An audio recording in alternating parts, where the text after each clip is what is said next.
Hello and welcome back to Pentor Cars, Cornish car collectors.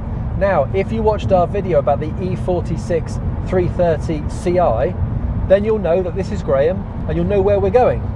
We're off today to collect the latest addition in the Pentor Cars collection, our MG ZS 180. We're really excited about it. We bought the car sight unseen on eBay at auction with the highest bidder, and we're driving up now to see what we're expecting to be a two owner from new, full service history MG ZS 180 in black.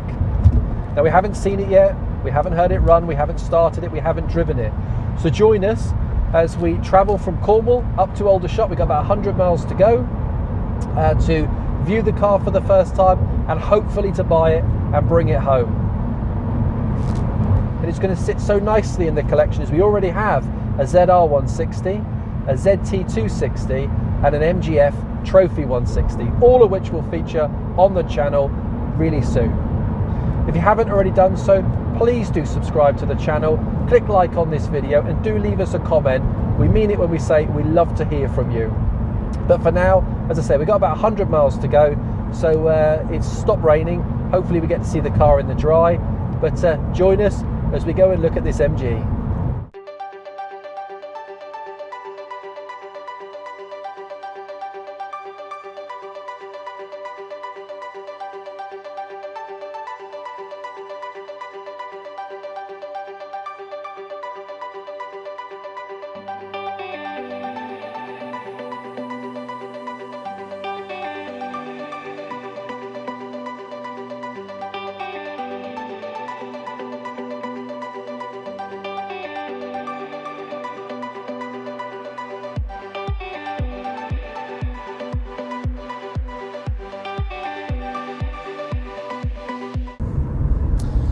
Well, it's been a long day and one where the weather hasn't been very kind at all. It's sunny now, probably too sunny for the camera, but earlier on we had some real rain, particularly when we picked this car up.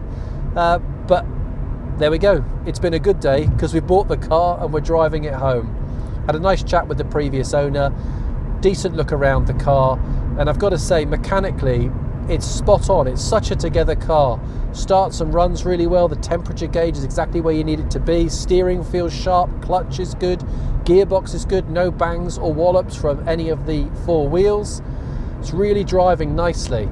And in the main, all the systems in here work too. We got a bit of a problem with the electric sunroof, but otherwise, everything's working exactly as MG had intended nearly 20 years ago. The problems with this car really are outside, and that is the front and rear bumpers. Well, we knew about those, we know we need to paint them, but also the driver and the passenger front doors. Caught some rust there in the bottom, they'll need some attention. All four wheels need to be painted. We knew that we were missing some centre caps, but all four wheels do need to be painted. We need to find a sticker for under the bonnet there to put the V6 badge back on, but otherwise it's driving really well. When we picked a car up, it had nearly 3/4 of a tank of fuel, which is always good. And the only thing we're really missing in here is a cup holder for the coffee. But so far, our little MG ZS 180, our internet purchase, is going really, really well.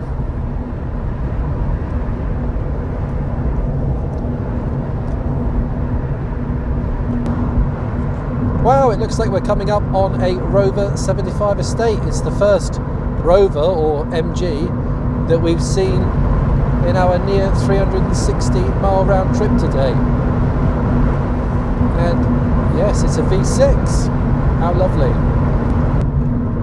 Could be the 2-litre V6, of course, or the same engine as this one, the KV6 2.5 litre. Nice car, nice to see one.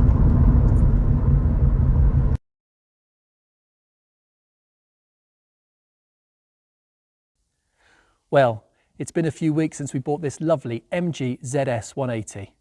And to be honest, I haven't really driven it a great deal since buying it. It's spent most of its time here in the barn. And that's because we've been waiting on a couple of parts, which I'll show you in a moment. But one thing that long drive home did tell us about the car is that mechanically, it's absolutely spot on. It drove home without any faults at all, with loads of power coming from that brilliant 2.5 V6 engine. However, some stuff that we did notice on the day of purchase is that this car does require a few jobs to be done. And the first, it requires the body shop. So we're taking it there tomorrow. And at the body shop, they're going to sort out the front grille, which has got that strange bolt sticking out of it. They're also going to paint the front and the rear bumpers. And they're going to do one more job for us.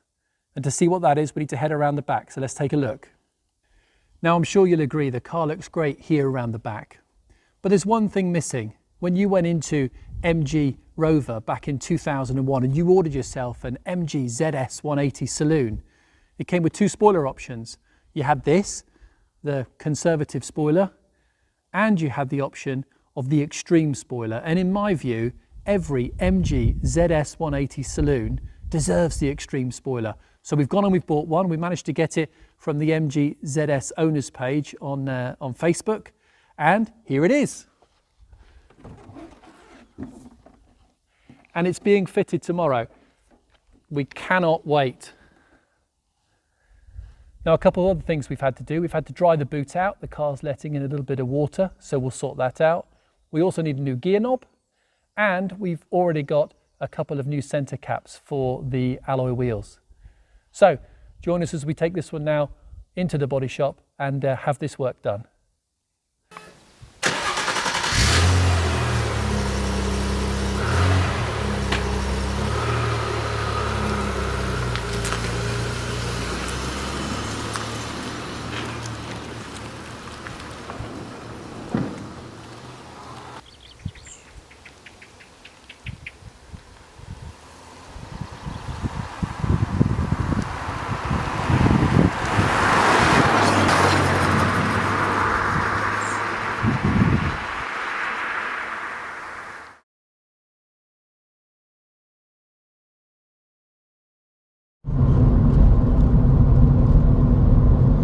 So we've picked the car up from the body shop, had the work done. Take a look at these photographs of everything that they've done for us.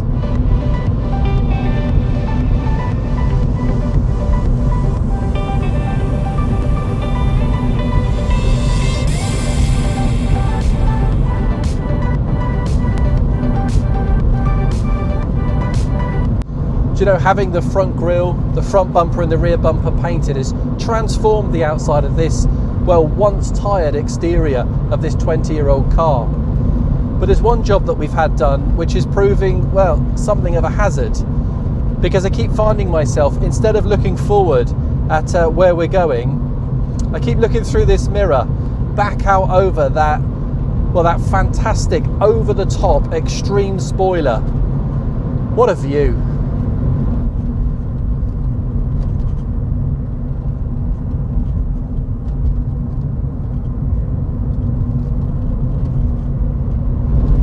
In the MG range, it was the MG ZS back in 2001 at launch that raised the most eyebrows. Codenamed the X20, it was built on the old and, well, lackluster Rover 45 platform that dates back to the early 90s and the Honda Domani. I think it's fair to say that the press and the public thought that the MG ZS would be a tarted up Rover 45, and, well, there's nothing exciting about that. But in truth, the MG ZS, as the press and the buying public would soon find out, is an excellent car, particularly in this 2.5 V6 form. And it really is a fine example of the die-hard spirit that kept MG Rover going in the final chapter of the firm's history.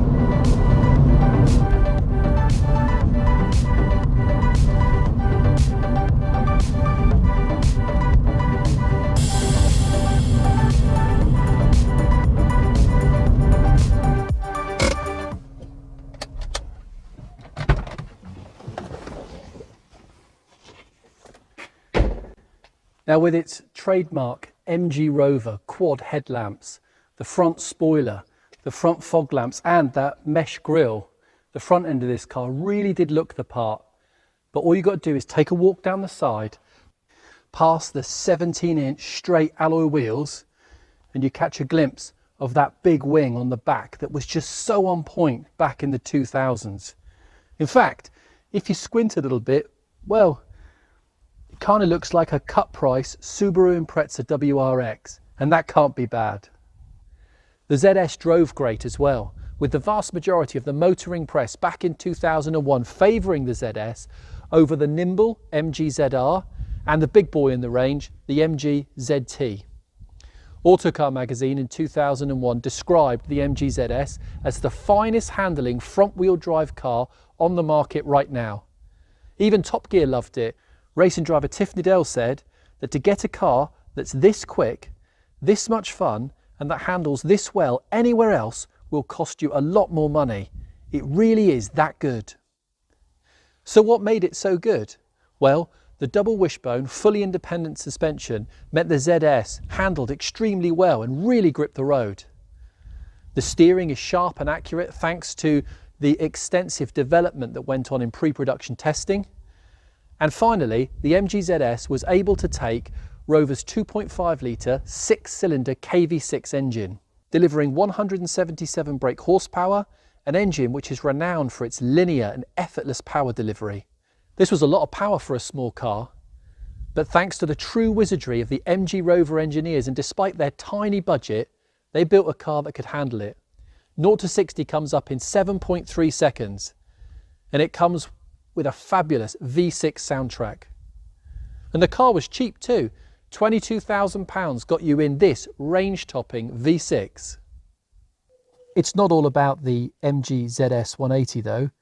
MG Rover also built the ZS with a 1.8 litre K-Series petrol engine, delivering 120 brake horsepower, and also a 2 litre turbo diesel with 101 bhp. But what let the MG ZS down is the interior. It's in here. The Monaco leather seats, which in this car have the red leather inserts, are comfortable and look great, but the dashboard and the controls are really dated, and were so when it was launched over 20 years ago. It is all very plastic and cheap looking, with these old Rover and Honda stalks and electric window and sunroof switches looking like they were straight out of the 80s. And being a top of the range car in 2001, you would not expect wind-up windows in the back, but that's precisely what you got with an MG ZS. As part of MG Rover's relentless focus on cutting costs with the MG Z cars, you also got, as standard, a Kenwood stereo. Again, it looks cheap, and this one is not even a CD unit. But having grown up in the 80s and 90s, when Kenwood stereos were all the rage, I quite like it. I suppose MG Rover knew the types of people who'd be buying their Z cars, boy and girl racers who love to modify their cars. So perhaps MG were just saving them the job of swapping out the standard stereo for some aftermarket ice. In 2003, a 1.6 petrol engine was added to the MG ZS range, and in 2004, along with all of the other MG Z cars, the ZS underwent a facelift. And of all the Z cars, it was the ZS that had the largest number of modifications, largely, I believe, because it was based on the oldest platform. The boot lid was smoothed and the number plate relocated to the bumper. And around the front, the ZS received a new bumper and headlights that were consistent with the wider MG Rover range. The ZS also had the X-Power body kit with wider wheel arches, fancy side vents and sill trims. Inside, the ZS received a whole new dashboard which incorporated new stereo and climate control buttons, new dials, switchgear, a new gear knob and white dials. One interesting fact, which is fairly well known amongst ZS owners, is that the climate control switch from the facelift car actually went on to be used in the Pagani Zonda supercar, which is a rare claim to fame for the ZS. As it happens, the facelift models of the MG range were only on sale for a year because in 2005, MG Rover went into administration and closed down. The ZS name does live on, however, as MG Motors have released their ZS in an SUV form. They produced it from 2017. If you want to learn a little bit more about that car, you need to do so on a different channel because we ain't featuring it on here. Anyway, back to our MG ZS. And in my opinion, these cars are great fun, reliable, very usable modern classic cars. And well, they're getting rare and they've got quite a following. You know what that means? with less cars on the market and more people finding these cars desirable and collectible, well, the prices are only going to go one way. I really hope you've enjoyed joining us on our journey so far with our MG ZS 180. I promise that in future videos we'll feature our MG ZR 160 and our ZT 260. So please do stay tuned for that. And if you haven't done so already, please do subscribe. Anyway, I'm going to take this for one last drive. So thanks so much for joining us. And I hope to see you again here at Pentor Cars, Cornish Car Collectors. Bye for now. Bye-bye.